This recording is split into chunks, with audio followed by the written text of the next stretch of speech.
aku bikin tesis aku tentang sebuah program CSR di mana museum itu berdaya. Nah, aku bikinlah Yayasan Belantara Budaya Indonesia gitu. Didukung banget sama papaku. Pokoknya kamu bikinin tesis, papa yang ke notaris ngurusin kamu punya. Jadi ketika aku sidang, profesorku kaget banget. Ini yayasan saya, Pak. Jadi nanti akan aku aplikasi. Jadi aku nggak akan bohong, aku aplikasiin. Wow, ini mah kamu cum laude yang sesungguhnya, dia bilang gitu. Luar biasa. Terus, aku terkagum-kagum.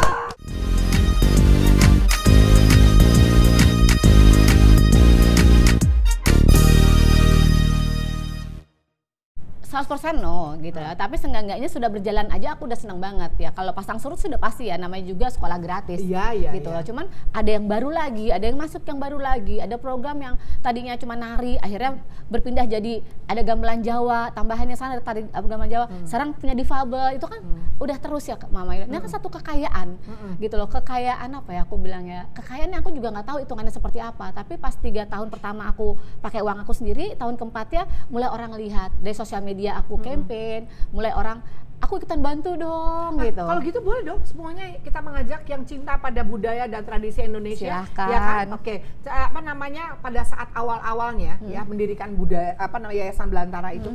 Di balik itu cerita apa yang paling menarik? Kenapa yang sampai kamu buat Yayasan Belantara itu tadi selain itu tadi kepedulian terhadap tradisi Indonesia dan sebagainya, apalagi? Sebenarnya sih pengen, yang pertama tuh pengen kasih tahu gitu ke papaku terutama ya, balik lagi, Pah aku anaknya nih layak nih jadi anaknya papa gitu, karena membanggakan diri kepada papaku aja gitu kan. Terus tapi aku juga pengen nih, kata papaku budaya tradisi Indonesia ini harus kekayaannya harus kamu jaga. Waduh, kamu jaga tuh kayaknya jagain aku berat banget gitu kan. Bener. Oke Pah, jadi itu yang aku lakukan, programnya adalah sekolah tari tradisional gratis, program pertamanya. Sekolah tari tradisional gratis. Program yang lain apa yang ada di sana? Ada gamelan Jawa, ada juga musik tradisional, terus juga sekarang mulai ke Wasra, aku bikin komunitas namanya Komunitas Perempuan Pelestari Budaya. Apa itu ada di sana? Komunitas perempuan-perempuan yang berkarir gitu ya, wanita karir, bisa dibilang sih high class ya. Yang mulai mencintai Wasra, jadi ngeracunin lagi nih. Jadi di bawah diracunin, yang atas diracunin juga. Gitu, makanya kalau Mama lihat IG ku kan, jamunya juga jamu berkelas seperti itu. Itulah agenda-agenda yang aku buat. Oke, jadi gitu. berapa tadi ada 3 program lebih kurangnya, nanti masih banyak lagi program-program yang lain. Masih banyak lagi, ada difabel. Oke, tunggu, saya menenggaris difabel. Kalau difabel itu berarti anak-anak yang berkebutuhan khusus. Ya. Mereka belajar menari dan main musik? Enggak, kalau di tempat aku, main musik ya angklung. Angklung, ya. Oke. Banyak pesertanya atau banyak muridnya? Di tari tradisional, di fabel aja muridnya dari 52-an siswa. Kan baru dibuka ya, baru Juni besok. Bagaimana kamu bisa mengajari mereka? Caranya ada trik-trik khusus? Ya pasti gak gampang loh, gak gampang loh mengajar anak-anak, apalagi dengan kebutuhan khusus.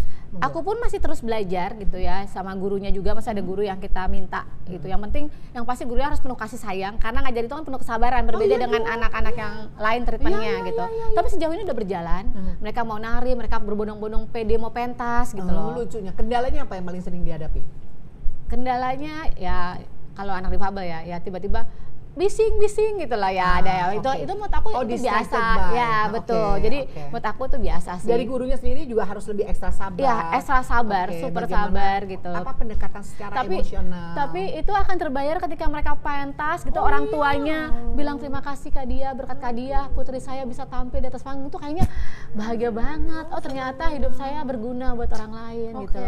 Keluarga campur-campur harus follow ya IG-nya Belantara Budaya ya. Dan harus juga ada Diah KW kan, di situ ada IG Diah KW, jadi bisa dilihat semuanya bagaimana kegiatan Yayasan Belantara Budaya itu bisa membuat kita benar-benar kesima, kalau orang bilang gitu ya. Kalau terkesima dengan apa yang telah dilakukan, dikerjakan, dan yang mau mendukung boleh-boleh saja. Langsung aja hubungi ke Belantara Budaya yang cinta pada tanah air, apalagi ingin anak-anaknya juga disertakan ya, aktif di situ untuk kegiatan belajar menari dan lain sebagainya. Wah, kalau saya sih jadi ayolah kita juga mau ya kan.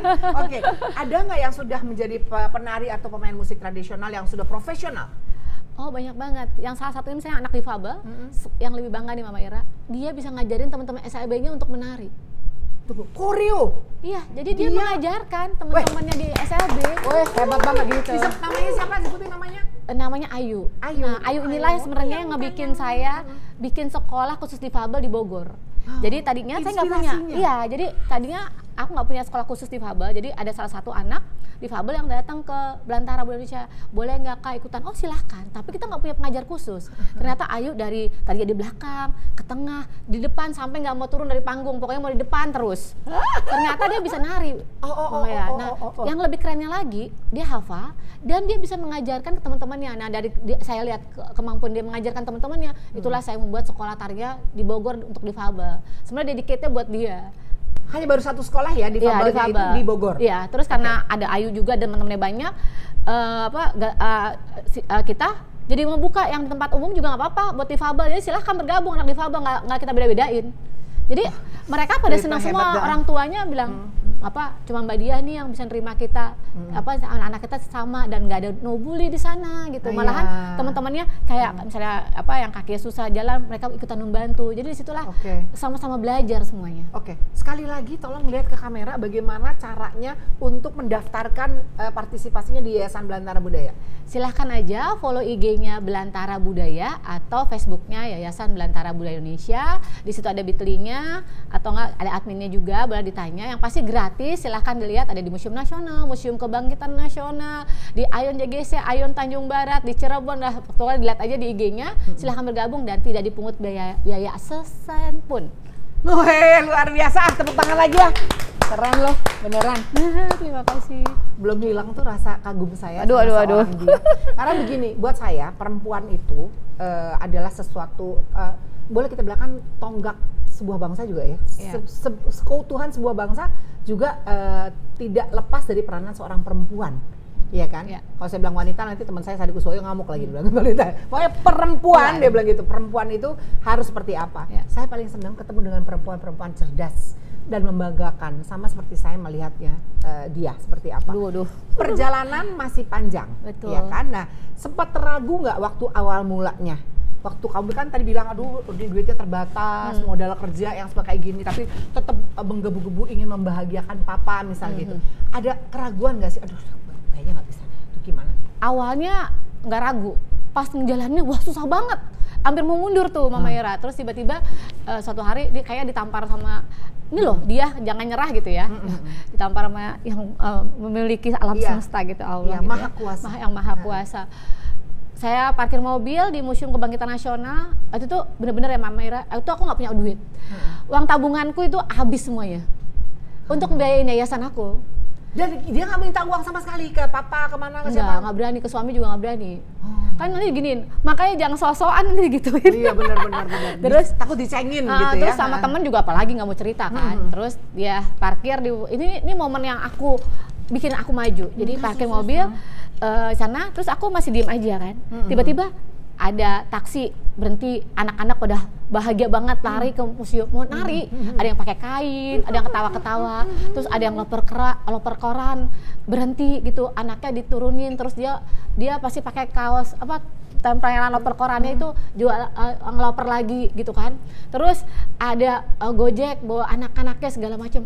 Terus mereka bahagia banget gitu, ada yang naik bajai rame-rame cium tangan ke orang tuanya, ada yang patungan segala macam. Ya Allah, terharunya. Aduh, aku bilang, kalau aku berhenti, ini kan kebahagiaan mereka ya gitu kan. Nggak mungkin kita harus membuat mereka sedih terus atau kecewa kan. Tapi kan kok aku susah banget nih tuh sampai rekeningku kok yang tadinya terbebas dari finansialnya acak-acakan gitu kan. Namanya juga aku belajar ya, dari bayangin dong, dari fotografer komersial tiba-tiba jadi ibu yayasan yang nggak ada backgroundnya kan. Terus aku masuk, tiba-tiba ada ibu-ibu, terima kasih ya ibu yayasan. Saya panggil ibu yayasan. Iya ibu, kenapa? Berkat ibu, anak saya sekarang jadi percaya diri, punya teman, kalau di kampung mah dibully-bully gitu. Kasihan, hebat. Waduh, aku langsung terus terima kasih Kak Dia, berkat Kak Dia anak saya yang Down syndrome jadi punya komunitas baru gitu. Wah, berkat aku bilang kan kayak wah, ternyata aku berguna ya gitu. Nah, itu kalimat ternyata aku berguna itu yang bikin aku tuh nggak mau berhenti. Aku harus maju terus. Aku pengen nangis, terharu. Pokoknya event terdekat apa nih dari YB ini Yayasan Belantara Budaya? Event terdekat. Sekarang lagi bikin drama musikal. Drama musikalnya aku mengajarkan anak-anak didik aku untuk berkarya. Nggak hanya berkarya, tapi bagaimana dengan karya kamu bisa memberikan keberkahan untuk orang lain. Karena dediket dari karya tersebut untuk anak dengan kanker. Support kami untuk anak. Harus dong ya, IG Belantara Budaya di follow ya. Nanti lihat di sana bagaimana ceritanya. Mau ngomong apa aja, mau nanyain apa aja langsung ke sana. Visi dan misi dari yang Belantara Budaya. Melestarikan budaya dan tradisi Indonesia. Satu. Gitu. Terus mengajak anak Indonesia untuk peduli dan bangga akan budaya dan tradisinya. Hanya 2 statement saja, tapi itu dalam banget, iya kan? Mudah-mudahan semuanya visi dan misi itu tercapai. Kamu tidak kerja sendiri pasti ada timmu sendiri? Ada, awalnya sendiri Mbak. Kedepannya ke sininya yang 3 tahun ini udah mulai ada timnya. Karena kan ada megang sosmed, kan aku masih kerja juga. Iya, jadi aku punya asisten beberapa yang dia yang mengurus segala macamnya. Yang pasti alhamdulillah sudah bergulir ya, doakan semoga ke depannya makin banyak sekolah yang dibuka, makin banyak anak yang bergabung, makin kuat pelestarian budaya dan tradisi Indonesia. Luar biasa, hebat banget. Bagaimana pendapat dia dengan kesenian tradisional sekarang? Apakah sudah cukup baik? Apakah belum merata untuk seluruh anak-anak terutama ya seni tradisional? Misalnya kayak di sekolah atau di mana? Bagaimana? Dan apa sarannya dia? Aku sih berharap banget sebenarnya misalnya di hari Jumat. Artinya harus di ekskul. Iya, kayak Mendikbud gitu ya. Mungkin setiap hari Jumat berbudaya. Karena kan berbudaya itu tidak hanya belajar tari dan musik tradisional. Iya. Belajar namanya kayak sajak-sajaknya Indonesia.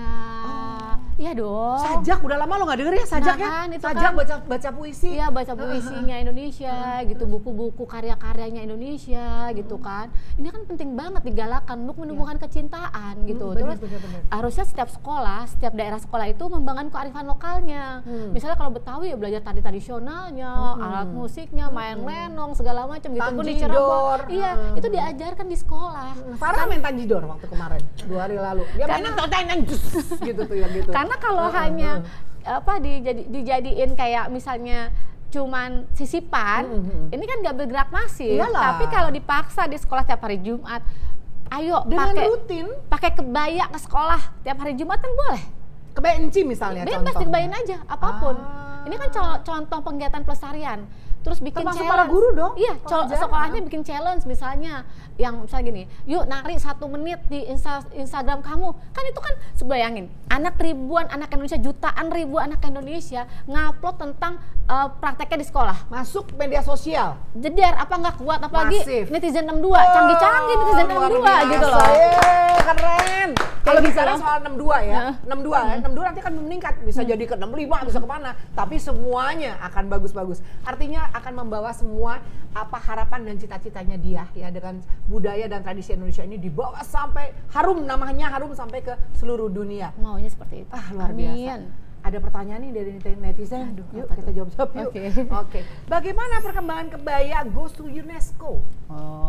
Sejauh ini masih terus digalakan ya, nggak bisa perorangan, tapi semua harus masif karena kan itu kalau dia tidak masif ya nggak bisa tuh dijadiin salah satu kita yang punya gitu loh, itu nggak bisa. Jadi harus masif. Memang mereka tertarik melihat kamu pakai kebaya gitu, ibu-ibunya, atau apakah mereka dari negara yang beda tradisi? Banyak yang tanya, malah ada yang senang juga sih pas gini Bali gitu. Mereka jadi mereka selalu konotasinya Indonesia tuh Bali. Bali betul. Gitu. Jadi ya cukup senang sih ketika kita dilihat orang bilang Bali aja kita udah cukup bangga gitu. Terus, ada Indonesia, saya pernah ke Indonesia ya, senang banget. Bahkan ada orang yang salah loh, masa ibu kota Indonesia tetapnya dibilang Bali? Iya. Padahal beda ya. Iya betul. Nah ibu kota Jakarta, Indonesia, Jakarta ya nggak sih? Mereka Jakarta gitu kan, kayak kagum sama kamu. Oke, apa yang dirasakan ketika melihat anak didik tampil menari tradisional di atas panggung? Aduh, kayaknya ibunya bangga, saya lebih bangga lagi gitu. Iya. Apalagi banyak anaknya, terus mereka nari bahagia, lihat ibunya bahagia, nular dong bahagianya gitu loh. Jadi kan anaknya bangga, ibunya bangga, saya apalagi gitu. Maksudnya kok, pasti ada rasa bangga. Iya, ngebahagiain kayak dua orang gitu ya. Misalnya anaknya tampil, ibunya bahagia, anaknya bahagia, saya pun bahagia. Jadi ternyata dampak domino bahagia itu menular. Sangat. Bicara soal domino efek itu memang tidak ada pernah putus ya, namanya juga domino efek ya. Nggak usah kayak dia gitu melihat anak murid. Kita ngelihat anak kita yang tampil di atas panggung bangga ya. Iya. Ya nggak sih? Benar. Itu udah sebuah prestasi. Nggak cuma lomba aja, naik di atas panggung gitu udah seneng. Ya kan, lihat performance-nya. Lagi, mana dia? Berapa banyak kocek yang dikeluarkan membangun? Wow, ditanya ini modal nih. Tahu aja kalau misalnya gimana? Lebih kurangnya aja range-nya. Maksudnya 1 bulan? Enggak, untuk waktu awal kali membangun Yayasan Belantara Budaya Indonesia, range-nya. Kan pasti uangnya banyak dong, modalnya harus banyak dong. Enggak harus banyak. 1 modal kepercayaan diri, 2 modal jejaring, itu yang paling penting. Kayak museumnya kan nggak bayar, disupport sama museumnya. Yang fulus pasti Mbak, pasti ngeluarin. Range-nya berapa kira-kira?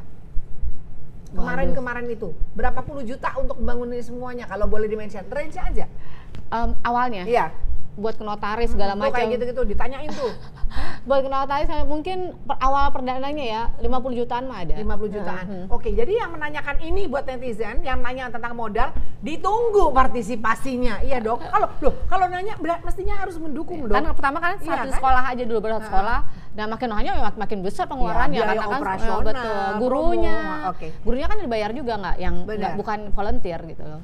Harapan terhadap pemerintah mengenai seni budaya dan kebudayaan Indonesia apa? Pinginnya dukungannya harus lebih kuat lagi gitu ya, lebih masif lagi melalui program pendidikannya gitu. Terus edukasi yang dilakukan tuh nggak hanya seremonial, tapi lebih kepada mendalam nih. Mengaplikasikannya juga. Kecintaan terhadap budayanya ini yang dibangunnya harus kuat banget dari kecil-kecil. Nggak mungkin udah remaja keturunan macam-macam baru dibangun, nggak bisa. Itu dari keluarga sebenarnya. Nah, kan sebenarnya ngebangun ini kayak sekarang nih. Sekarang mungkin dia anak-anak didik saya masih pada SD, tapi kan dia calon ibu. Yeah. Nah, ketika dia dari yang SD ini udah cinta banget sama budaya dan tradisinya, sudah suka menari gitu kan, suka puisinya Indonesia, suka ke museum, otomatis dia akan jadi ibu yang seperti itu. Ngajak anaknya menari gitu kan, mendidik anaknya dengan keindonesiaannya seperti itu. Seperti papaku ke aku. Gitu loh. Ini kan sebenarnya role model gitu loh. Nggak mungkin orang tua itu gini loh. Anaknya sih begini, gurunya nggak bener kali ngajar. Enggak, guru nggak ada yang salah. Orang tua yang pertama kali, didikan itu dari rumah bukan dari sekolah. Sekolah itu dampaknya aja lebih bagus, lebih terarah. Tapi di rumah adalah fondasi membuat karakter anak. Gitu. Dan aku benar-benar kata papaku, biarpun aku anak gaul, aku anak lifestyle. Nah, aku juga anak gaul, mana? Tapi namanya kalau fondasi kita udah kuat kayak Mbak, pokoknya papa cuma 2. Kamu gaul seperti apapun boleh. Yang pertama, nggak boleh free sex gitu kan. Yang kedua, nggak boleh mabok. Ketiga, nggak boleh ngerokok. Itu putri saya. Wah, itu 3 itu aku takut banget gitu, karena aku juga tahu itu nggak benar gitu ya buat papaku, itu nggak bagus, apalagi buat kehidupan aku. Jadi ketika itu udah kuat, mau main sama siapapun itu nggak ada masalah gitu, karena kita udah punya prinsip. Ya, dan gitu. faktor keimanan nomor 1 juga menentukan karakter. Itu yang dibangun. Nah, fondasi itu makanya papaku nggak apa-apa, karena dia tahu putrinya udah kuat untuk fondasi itu. Hebat. Jadi betul-betul kalau saat ini kita ngobrol panjang lebar kayak gitu, sebetulnya saya pengen banget ngupas semuanya, ya. Tapi kesimpulan yang bisa kita ambil ini adalah letak keberhasilan atau kesuksesan seseorang itu berawal dari skup yang paling kecil. Pendidikan dari awal adalah dari rumah, dari keluarga. Ya, rootnya tumbuh kembangnya suatu bangsa juga berawal dari manusia-manusianya atau masyarakat yang timbul di dalam situ. Pada saat mereka bersosialisasi, pembentukan karakter, berprestasi, semuanya kalau bisa semuanya berakar dari sebuah bangsa yang bagus gitu. Ya bangsa bagus dari rumah dulu bangunannya kan gitu loh. Nah, itu dia bangunannya dari baru dibentuk lagi pendidikan. Ya, fondasi itu dari rumah, terus berjaring. Kayak papaku kan mengajarkan aku, ayo Mbak, kayak OSIS, ikutan OSIS, volunteer segala macam itu kan belajar berjejaring sebenarnya gitu loh. Berjejaring maksudnya kita belajar berorganisasi. Ketemu orang banyak supaya tepat seliro kayak gitu kan, toleransi segala macam ini kan dibangun seperti itu. Gitu. Luar biasa, ini sih nggak akan habis-habis kita. Ca, ada lagi yang mau ditanya nggak, Ca? Habis sih, Ca? Oke, habis. Ya udah kalau gitu, nanti biar aja semuanya keluarga campur-campur nonton ya YouTube kita, program campur-campur ini harus, karena semua yang kita sampaikan insya Allah menuai atau akan membuat dampak yang positif ya, menjadi inspirasi buat semuanya. Kalau seorang perempuan, Diah Kusumawardhani Wijayanti, sampai hafal Mama Ira ya kan? Makasih Mama Ira. Adalah seorang yang patut kita banggakan. Di luar sana banyak juga nanti akan ada Diah-Diah yang lain yang akan membawa nama bangsa Indonesia ya menjadi sebuah negara bangsa yang harum ya kan, dengan segudang prestasi, tidak meninggalkan tradisinya. Oke, sekali lagi tidak meninggalkan tradisinya. Berawal dari hal yang kecil, kita lakukan terus-menerus menjadi suatu kebiasaan yang baik atau yang good habit, juga akan menciptakan suatu hasil yang positif pada akhirnya. Luar biasa. Setuju. Keluarga campur-campur, saya harus pamit. Karena Eca bilang sudah berhenti ngomong Mama Ira, kita akan masuk ke episode berikutnya. Terima kasih keluarga campur-campur, salam saya untuk semua keluarga di rumah. Cium sayang, Ira Mesofa, Mama Ira pamit. Dia saudara pamit. Pamit juga. Sukses terus untuk Yayasan Belantara Budaya Indonesia. Ya, terus aja berarti menggunakan pakaian-pakaian kebaya. Jangan lupa baju Mama Ira, dicek IG-nya Aparel 291. Ini aku juga bikin sendiri baju ya kan. Khusus seperti kayak gini. Yang mau nyumbang kue, boleh. Nyumbang kue, biar kita makan di sini boleh. Baju Mama Ira mau disponsori juga boleh. Siapa tahu nanti kalau ada bebet. Kalau pakai ini boleh juga ya. Langsung hubungi nanti ke DM-nya IG campur-campur, tulisannya campuer atau langsung kontak kita di YouTube. Ya, sekali lagi terima kasih. Salam saya untuk semuanya. Campur-campur, semua ada di sini. Yeay.